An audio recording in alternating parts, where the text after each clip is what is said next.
Por isso eu venho saudar cada um de vocês.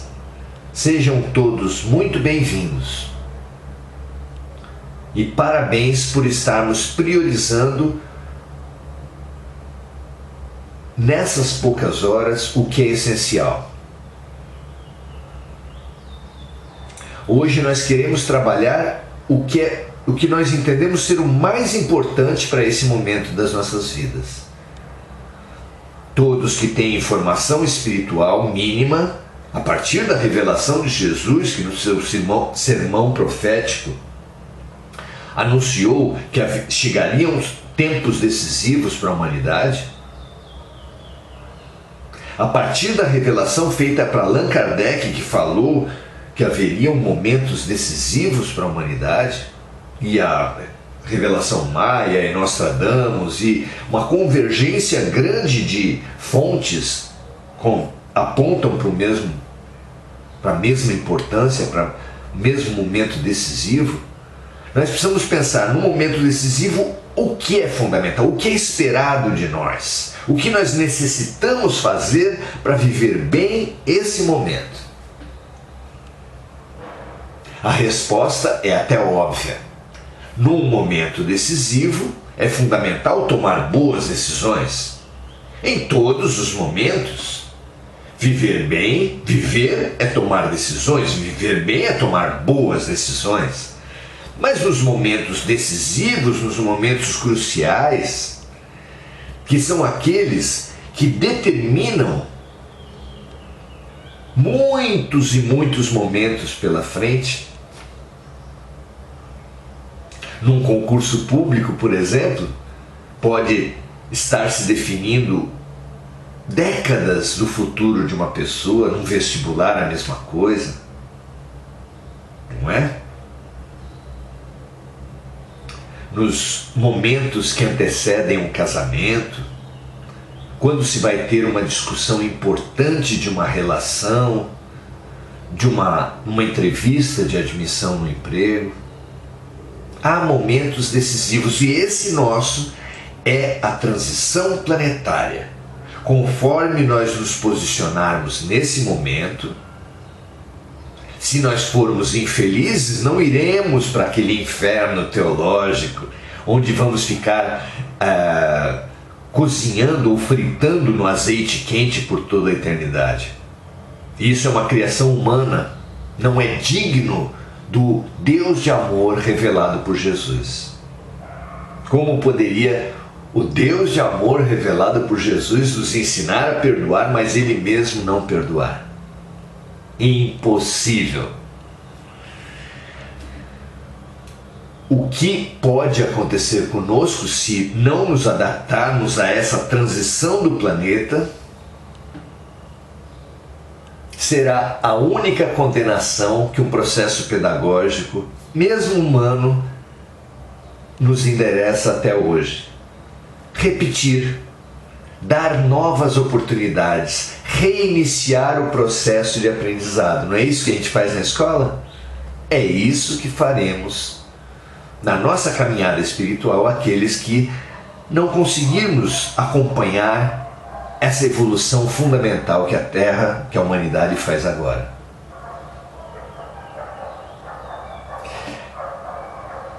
O que é fundamental, então?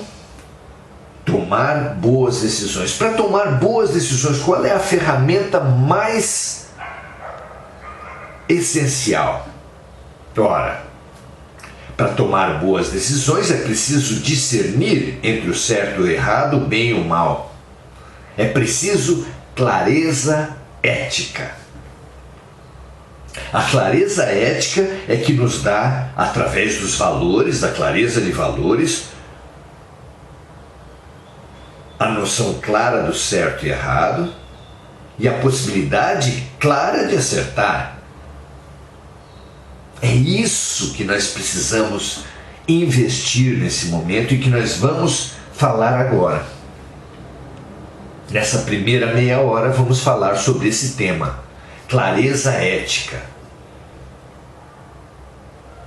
O que é o certo, o que é o errado, o que é o bem e o que é o mal. Foi essa pergunta que André Luiz fez para um instrutor espiritual de alta hierarquia, de muita lucidez, com o qual ele estava trabalhando em zonas inferiores. Num certo momento do trabalho, onde houve uma pausa, ele pediu autorização do instrutor e propôs essa questão. Fundamental para ele, fundamental para nós, a nossa questão. O que é o bem e o que é o mal? E o instrutor, de nome Sanzio, no livro Ação e Reação, vem em nosso socorro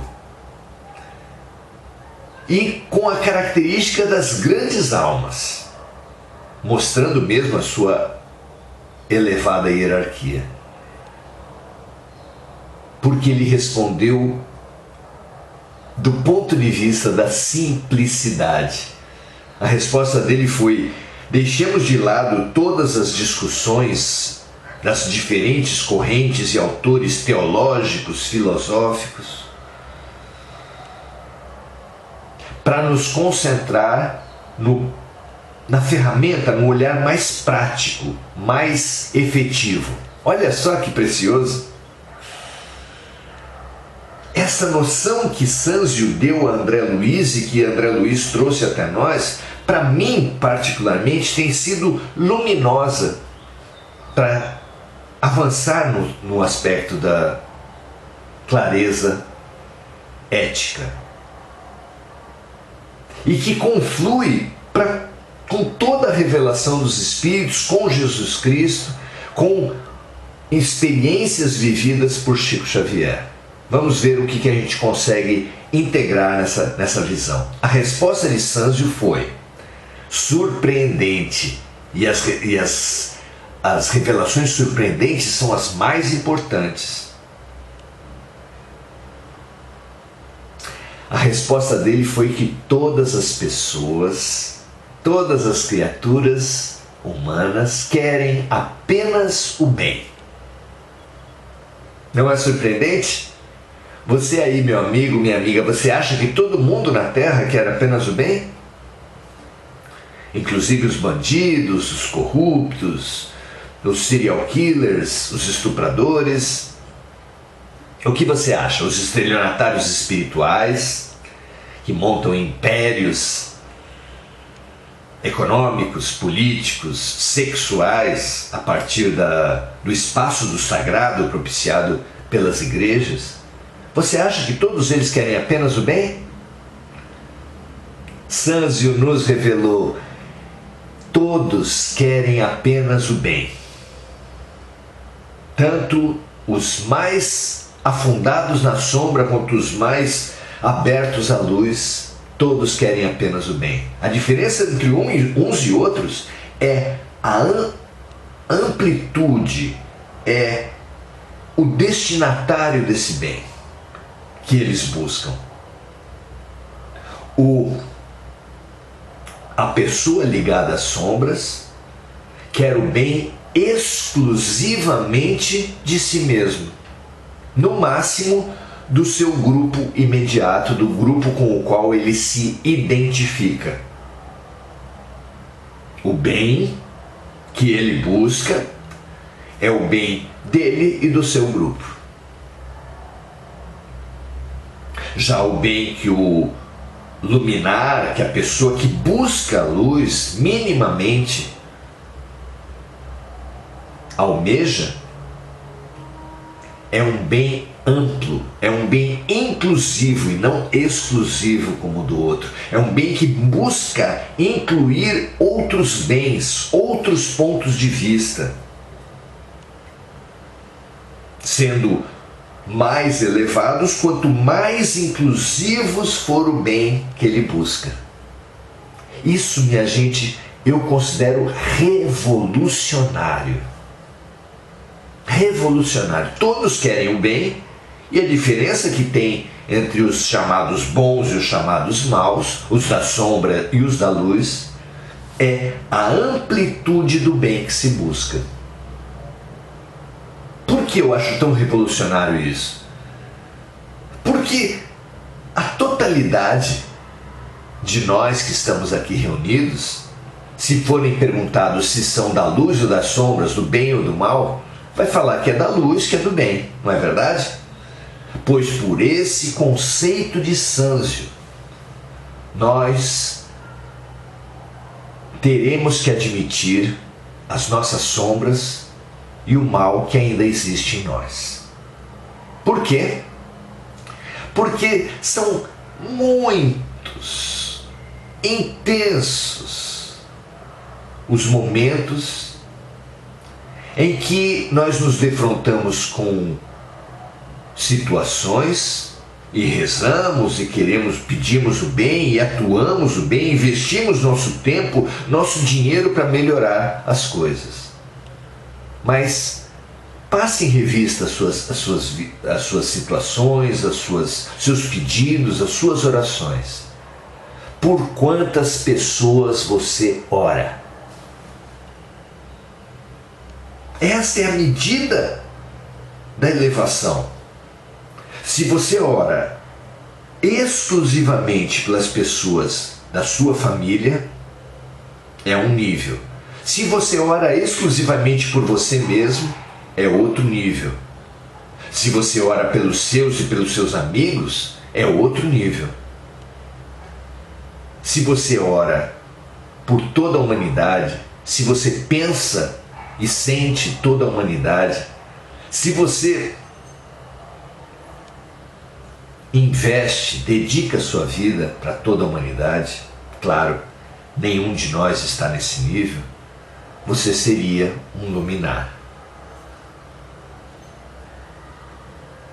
É um critério límpido, prático, lúcido, diante do qual as nossas ações, as nossas opções, a nossa vida se revela como ela é, na sua pequenez ainda, momentânea, mas na sua pequenez real.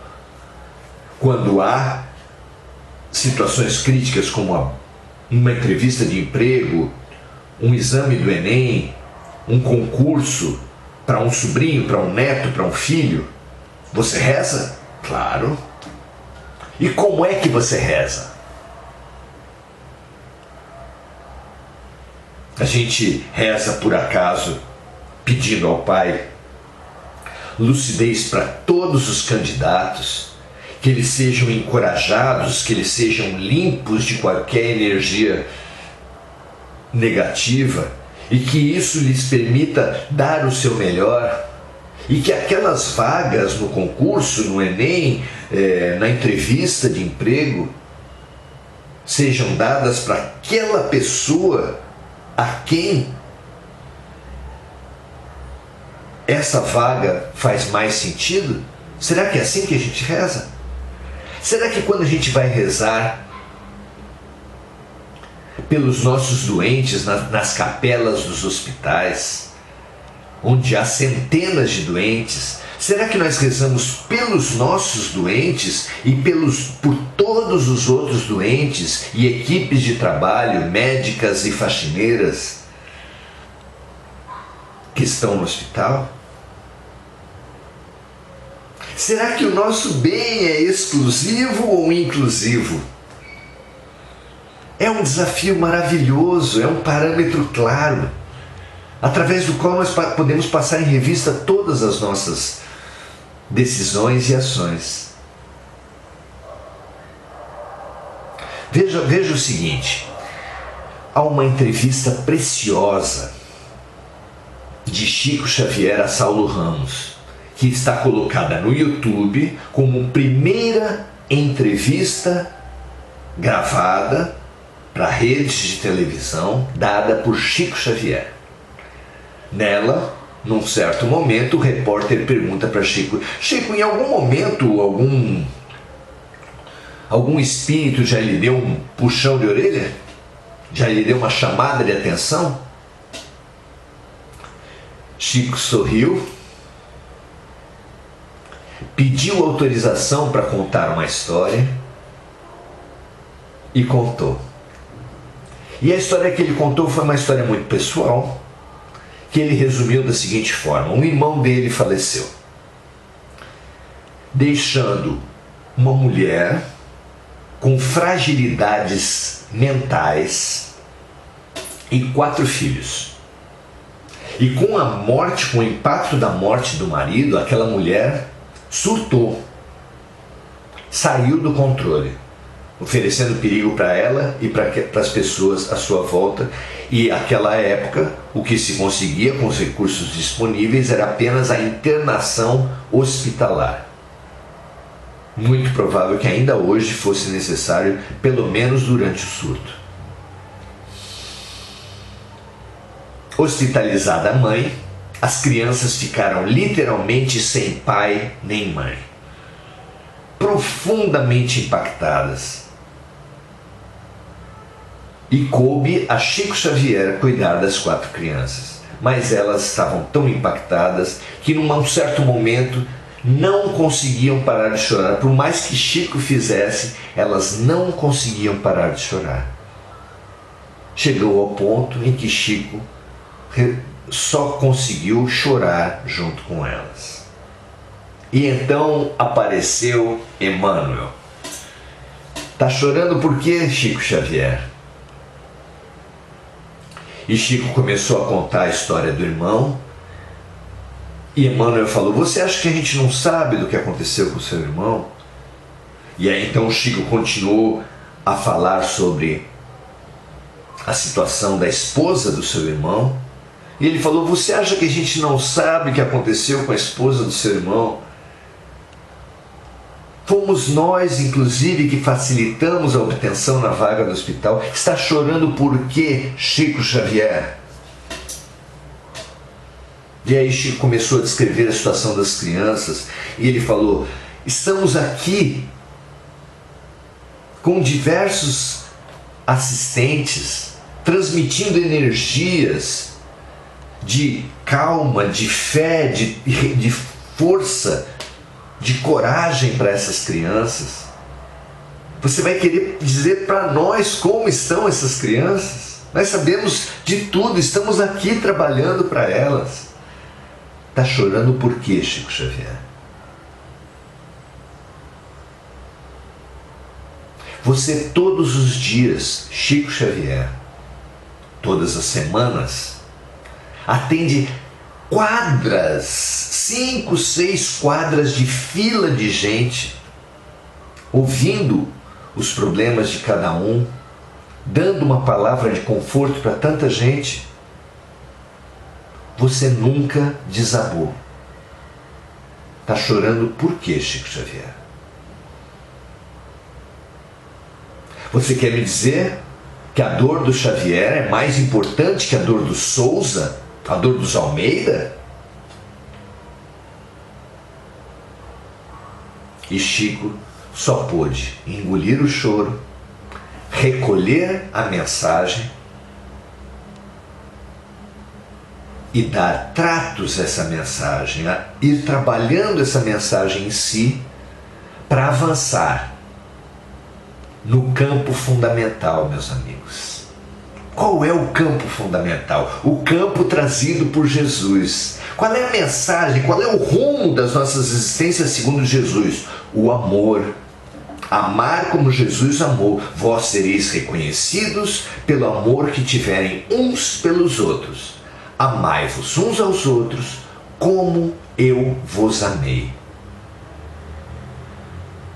E como foi que Jesus nos amou? Fazendo diferença entre os seus irmãos de sangue e os discípulos? Entre os discípulos e os estranhos?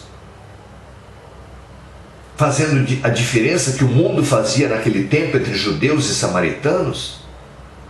Acaso ele excluiu os pobres, os leprosos, as prostitutas, ou muito pelo contrário, escolheu os excluídos para incluir? Jesus praticou o amor sem fronteiras. Numa passagem luminosa, ele nos disse a todos, quando ele estava pregando para uma série de pessoas interessadas na Boa Nova, na mensagem dele, e recebeu um recado que sua mãe e seus irmãos estavam lá fora, na verdade estavam indo ali para o demover do que pensavam ser os irmãos uma loucura? Jesus, sabendo tudo que estava no coração dos irmãos, apontou para as pessoas à sua volta e perguntou: quem é minha mãe? Quem são meus irmãos? E ali disse: minha mãe e meus irmãos são aqueles que fazem e que buscam a vontade do meu Pai. Dando ensejo aqui no Evangelho segundo o Espiritismo, os Espíritos refletissem sobre parentesco corporal e parentesco espiritual.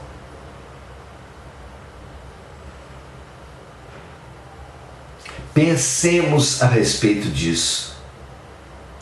Quando nós tivermos essa lucidez, esse amor inclusivo, essa indiferenciação, essa superação profunda de todo e qualquer preconceito, todo e qualquer separativismo, todo e qualquer egoísmo de classe, de raça, de religião, de nacionalidade, de classe social. Ou pelo menos quando nós buscarmos essa superação, essa expansão de amor fundamental, quando nós tivermos essa clareza de buscar essa expansão, nós estaremos no caminho certo. Nós seremos mães e irmãos de Jesus. A caminho que estaremos da expansão do amor. Todas as nossas ações e intenções, mesmo quando em favor de algum parente, de algum amigo conhecido, serão assim: Pai, ajuda minha mãe idosa e todos os outros idosos, que inclusive sofrem muito, alguns deles sofrendo muito mais do que ela, nos asilos, em camas abandonadas, sem assistência, passando fome. Ajuda todos os idosos. Quando eu rezar por minha sobrinha autista, eu rezarei: Pai, ajuda a Amandinha, minha sobrinha, e ajude todos os outros espíritos que reencarnaram com essa marca da limitação física, da limitação mental e cerebral física,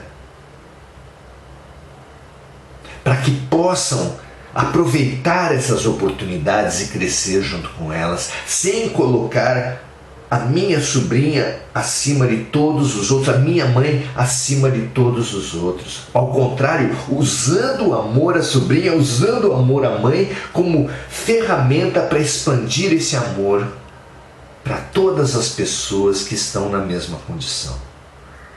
Veja só que diferença. Não é lindo pensar dessa forma?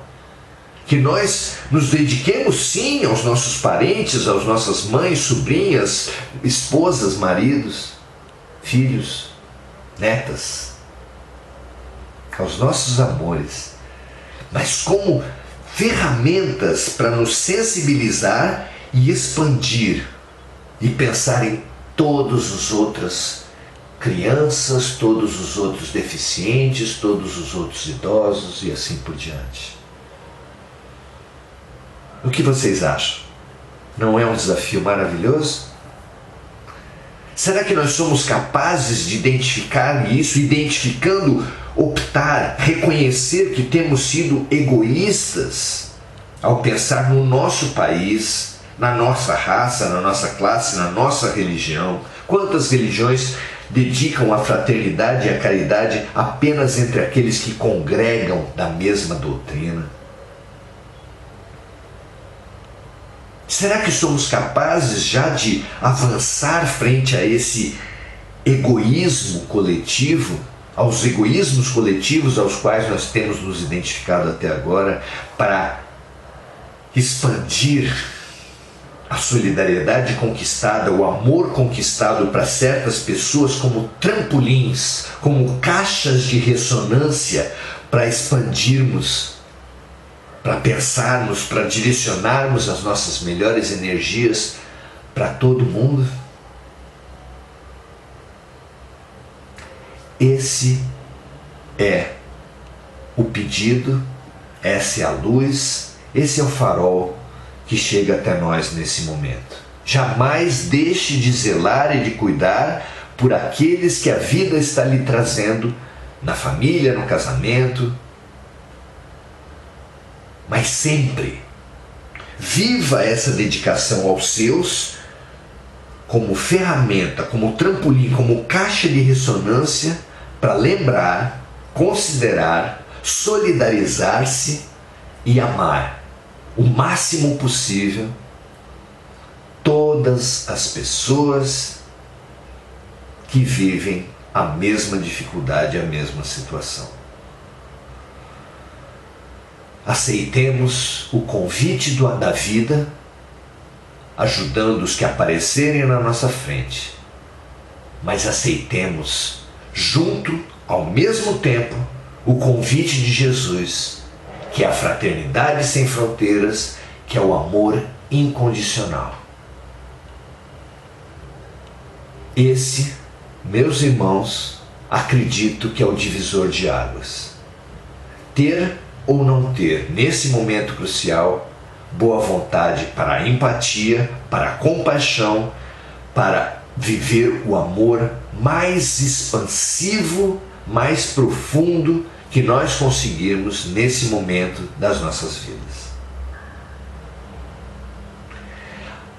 Nas nossas lives de domingo, a primeira meia hora é dedicada a essa reflexão, que pretende estimular as reflexões de vocês.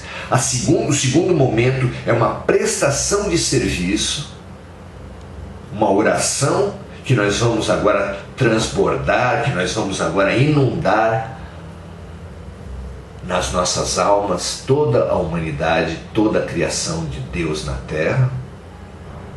E no terceiro momento vamos conversar sobre esse tema a partir das observações dos amigos.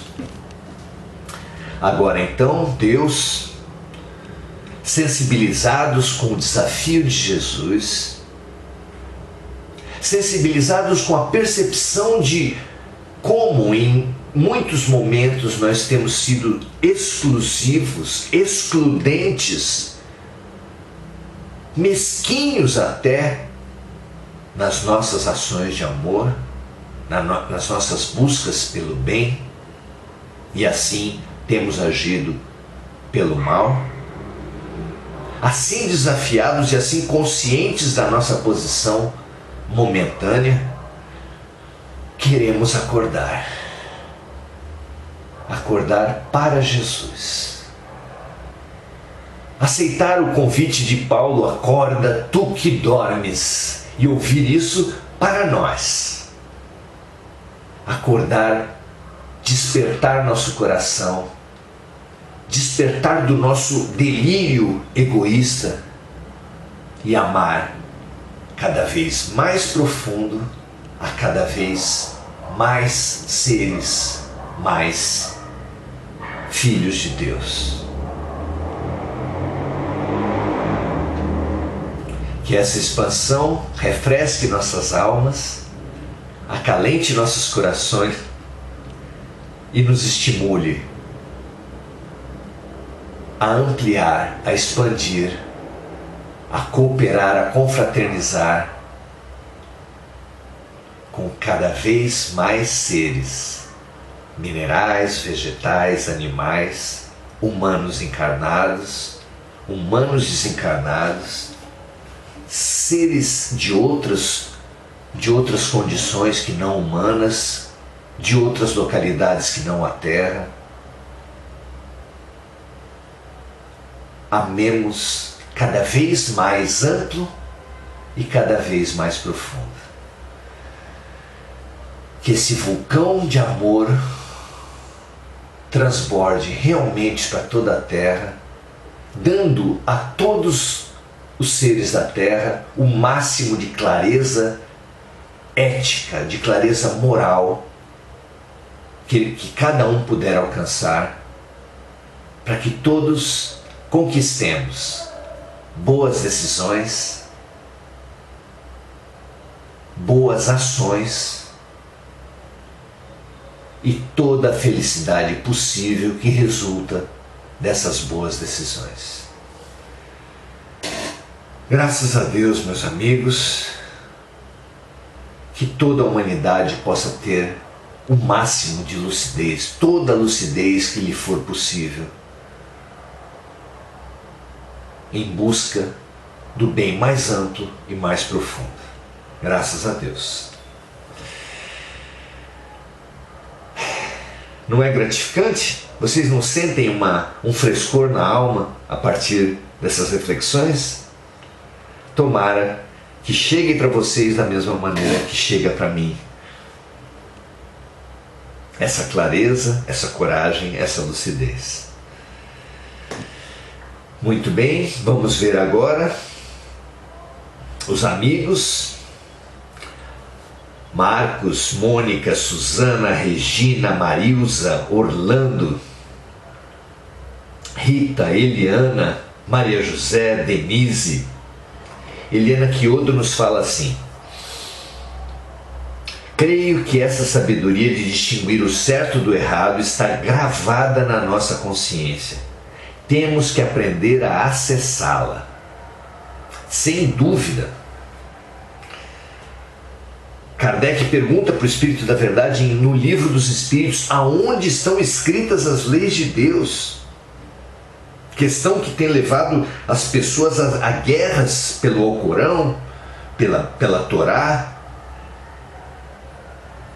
pelo Tao Te Ching, por livros de sabedoria nos quais ele imagina estar escritas as leis de Deus. Essa pergunta era fundamental para clarear a humanidade e a resposta foi na consciência.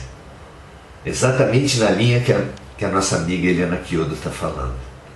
As leis de Deus estão na consciência, acessíveis inclusive àqueles que não sabem ler, que não têm acesso, portanto, ao Alcorão, à Bíblia, à Torá, ao Tao Te Ching, aos Upanishads. Os índios na Amazônia, de uma tribo que nunca teve contato nenhum, sequer sabem o que seja um livro, eles terão o mesmo acesso à fonte fundamental de certo e errado, de clareza ética, que você e que um pós-doutorado em teologia terá. Não é democrático? Não é generoso? Não é digno da ação de Deus? Claro, todos temos acesso, todos temos consciência, acesso potencial, mas eu concordo com você, Eliana, na prática precisamos, através da meditação, por exemplo, silenciar ou diminuir a barulheira mental que nos aporrinha a cabeça. Através da arte, verdadeira arte, acalmar nosso coração e acessar níveis mais profundos de nós mesmos.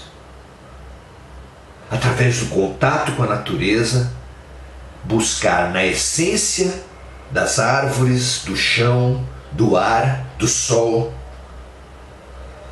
dos animais, a nossa própria essência e assim serenar, bem sintonizar e alcançar essa instância profunda, esse Deus interior, esse Cristo interno que todos nós temos, que nos informará o que é certo, o que é errado, o que é bom e o que é mal. Desenvolva dentro desse leque, por exemplo, qual é o meio que mais condiz com vocês: a meditação, a oração, o contato com a natureza, a arte, ou outros que você entender bons também. A yoga, a respiração. Há inúmeros meios, encontre o seu. Só não fique sem buscar Deus que está em você, que está na sua consciência. Muito legal, Eliana. Muito obrigado pela tua colocação.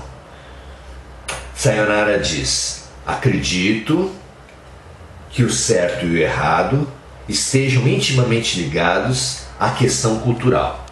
Sim, o certo e o errado do ser egóico, da máscara, do eu social, é condicionado pelo meio cultural.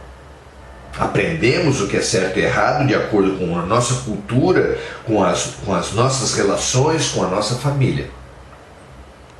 Mas todos temos acesso a um eu mais profundo, esse que a Eliana Kyodo acabou de nos lembrar.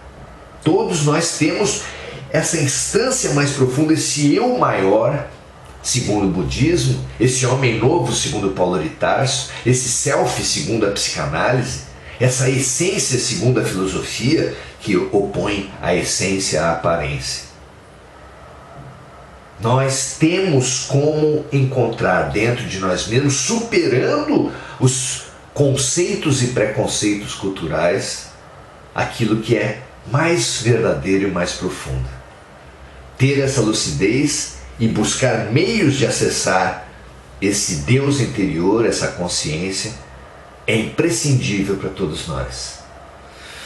Paula Fernandes fala: eu oro por toda a humanidade. Tenho também listas dentro do Evangelho, porém, quando estou em aflição, peço aqui também. Isso mesmo. Oro muito por doenças, miséria, porque a situação hoje em dia é muito triste. Muitos moradores de rua. Perfeito. Perfeito. Nós precisamos muito mobilizar o que há de melhor em nós. Mas uma mobilização o mais integral. Busque, sem autopunições, sem exigências descabidas, mas busque agora o máximo. Não é mais hora de ser bonzinho. É hora de ser bom.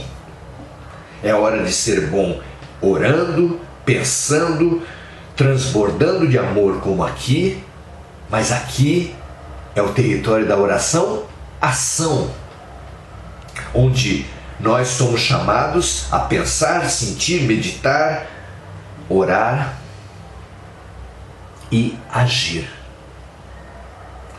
Descubra a sua maneira de ajudar a população de rua, animais desamparados e negligenciados, plantas. Há tantas maneiras de rearborizar a nossa cidade. Pense na sua. Pense na sua. Produzir mudas é uma experiência ótima, gratificante. Pense na sua. Ore, solidarize-se, transborde em amor sempre. Isso é essencial. Mas é também essencial, nesse momento, transformar esses melhores sentimentos em ações concretas. Desafiem-se, desafiemo-nos todos, uns aos outros. Isso contagia. E além de fazer o bem para si e para aqueles beneficiados diretos, você também faz o bem para mais pessoas pelo exemplo. Pense nisso. Paula fala: eu choro também. Preciso um Emmanuel ou você para lembrar os ensinamentos. O papel nosso pode ser esse, sim. Mas precisamos nos abrir para esse estímulo que vem de muito mais alto para as ações concretas. Muito legal, Paula. A Rosa se queixando que o som continua baixo. É muito triste, a gente tirou o microfone que estava bloqueando o som para muita gente e as pessoas têm falado que têm conseguido melhor acesso ao som através do fone de ouvido, Rosa. Não sei se você já providenciou isso, pense o que você pode fazer. De minha parte, nesse momento eu não sei ainda o que fazer para melhorar ainda mais. Vou continuar buscando. Busque você também, tá certo? Mas é um prazer tê-la aqui. Sayonara nos fala: nossas dificuldades não são para nos deixar entristecidos, pensativos, e sim para nos expandirmos em empatia e amor, sem dúvida. até a solidariedade, até a compaixão que nós tivemos pelos famintos, pelos discriminados, pelos excluídos, pelos explorados, e essa solidariedade é fundamental. Ela gera uma energia que não pode ser armazenada, senão nos faz mal. Ela precisa ser transformada em ação, como uma represa, que se deixar, uma represa de uma usina hidrelétrica, que se deixar crescer muito de água no período das chuvas, não fará bem para ela. Não fará bem para ela, também não fará bem para nós o excesso de energia armazenada. Como uma represa, devemos desaguar, devemos deixar essa energia ir, gerar energia que vai movimentar, iluminar muita gente. Haja, não se permita armazenar energias de solidariedade. Haja, porque a ação no amor faz bem para todos, a começar por você. Gente, fico muito feliz por esse nosso momento. Fico realmente gratificado. Se isso puder servir para você, fico mais feliz ainda. E se puder você avaliar que isso pode servir para mais gente, compartilhe. E continuo com a minha campanha de que todos façam o Evangelho no Lar. Deixou de ser uma sugestão para ser uma convocação. Limpe a sua casa, faça da sua casa uma antena espiritual da luz, através do Evangelho no Lar. Faça da sua vida uma antena espiritual para entender, para ter olhos de ver o que a vida está querendo lhe ensinar. Se os nossos livros puderem lhe ajudar nesse sentido, nós sugerimos. Para fazer o Evangelho no Lar, esse livro prudente tem ajudado algumas pessoas. Pode ser uma ferramenta para você. Para fazer essas reflexões sobre cada momento, o que Deus está querendo me ensinar com cada dificuldade, nós sugerimos Grãos de Mostarda, reflexões para remover montanhas. Pensamentos curtos que nos ajudam a pensar o pão nosso de cada dia. Não é? E esse terceiro, Saulo e Paulo, nos fala da importância da transformação interior, já que Paulo de Tarso foi um maravilhoso símbolo da importante possibilidade que todos nós temos de nos transformar, de aproveitar os pontos de mutação que a vida apresenta para nós. Saulo de Tarso, Saulo e Paulo, uma importante oportunidade para nós pensarmos na nossa própria transformação.